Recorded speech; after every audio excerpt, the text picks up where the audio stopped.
जय हिंद दोस्तों, वंदे मातरम। लोकेश मुनि इन दिनों काफ़ी चर्चा में है। दरअसल कल उन्होंने एक मंच छोड़ दिया था ये कहते हुए कि भैया यहाँ पर मदनी साहब जो कुछ बातें कर रहे हैं वो बातें सिर्फ और सिर्फ भड़काने वाली हैं और इस तरह की बातों का वो सपोर्ट नहीं करते हैं। साथ ही साथ उन्होंने उसी मंच पे खड़े होकर उनको काफ़ी भला बुरा कहा और उसके बाद वो मंच छोड़कर चले गए, जिसके बाद में फिर से कई सारे लोग दो पक्षों में बंट गए।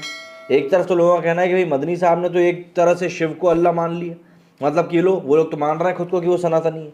वहीं दूसरी तरफ कुछ लोगों का कहना है कि जैन मुनि को इस तरह की बातें नहीं करनी चाहिए थी। हालांकि इस तरह की बात कहने वाले लोग मदनी साहब की बातों की तरफ बिल्कुल भी ध्यान नहीं दे रहे हैं, जिन्होंने कि सीधे शब्दों में कह दिया था कि भैया जो कुछ है वो अल्लाह ही है और उसके अलावा कुछ भी नहीं है। उनके लिए ये चीज़ हो सकती है, लेकिन यदि हम लोग अलग अलग धर्मों की बात करें तो इस तरह की बातें संभव नहीं है।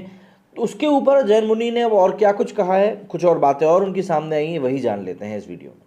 लोकेश मुनि ने कहा है कि वे बलिदान स्वीकार कर सकते हैं, लेकिन अपने सामने अपने धर्म और संस्कृति का अपमान बर्दाश्त नहीं कर सकते। जैन मुनि ने बताया कि यही कारण है कि उन्होंने मौलाना अरशद महमूद मदनी के बयान का विरोध किया था, उन्हें शास्त्रार्थ की चुनौती भी दी थी। जैन मुनि ने इस घटना का एक वीडियो ट्वीट करते हुए लिखा है कि मुझे अपनी शहादत मंजूर थी, मैं अपनी आंखों के सामने अपने धर्म संस्कृति का अपमान बर्दाश्त नहीं कर सकता, इसलिए विरोध किया, शास्त्रार्थ की चुनौती भी दी। जैन मुनि ने रविवार 12 फरवरी को मदनी को जमीयत के मंच से ही चुनौती दी थी। जब वे मदनी का विरोध कर रहे थे तब सामने मुस्लिम भीड़ भी मौजूद थी और मंच पर विभिन्न धर्मों के गुरु मौजूद थे। दिल्ली के रामलीला मैदान में जमीयत उलेमा हिंद के अधिवेशन का रविवार को आखिरी दिन था। लोकेश मुनि के विरोध के बाद जैन और हिंदू धर्मगुरुओं ने जमीयत का मंच छोड़ दिया था। इस्लामी संगठन जमीयत के प्रमुख मौलाना अरशद महमूद मदनी ने मनु, आदम तथा ओम और अल्लाह को एक बताया था। इसको लेकर जैनाचार्य लोकेश मुनि ने मौलाना को लताड़ते हुए मंच छोड़ दिया था। मौलाना मदनी के बेतुके बयानों का पलटवार लगाते हुए जैनाचार्य लोकेश मुनि ने कहा था कि मदनी ने जो कहा उससे कोई भी सहमत नहीं।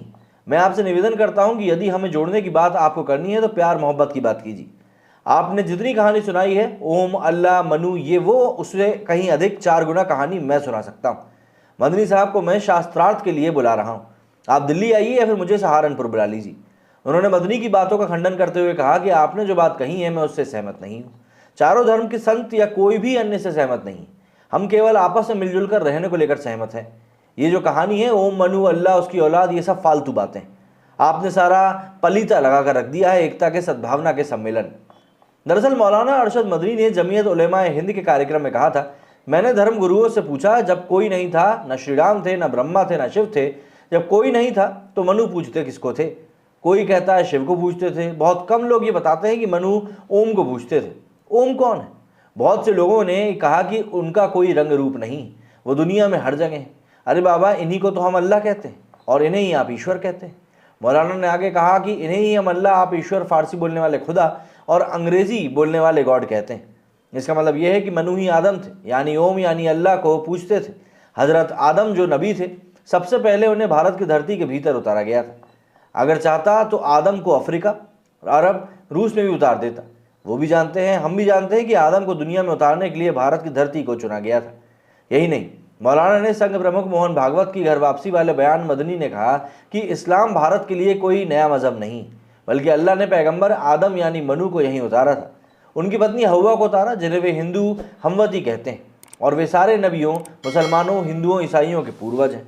इसी बात को लेकर इस समय काफ़ी ज़्यादा बवाल खड़ा हुआ है और उसके ऊपर जैन मुनि ने जो बातें कही हैं वो सीधे तौर पर ये बताने के लिए काफ़ी है कि यहाँ पर जो साइकोलॉजी की बातें चल रही हैं वो उससे मतलब कोई भी सीधे सीधे तौर पर अपने आप को वाकिफ़ नहीं रखता है और इसीलिए इतना विरोध भी किया जा रहा है। आपका इस बारे में क्या कहना है, कमेंट करके ज़रूर बताइएगा। मेरे सुनिए फिलहाल इतना ही, जय हिंद।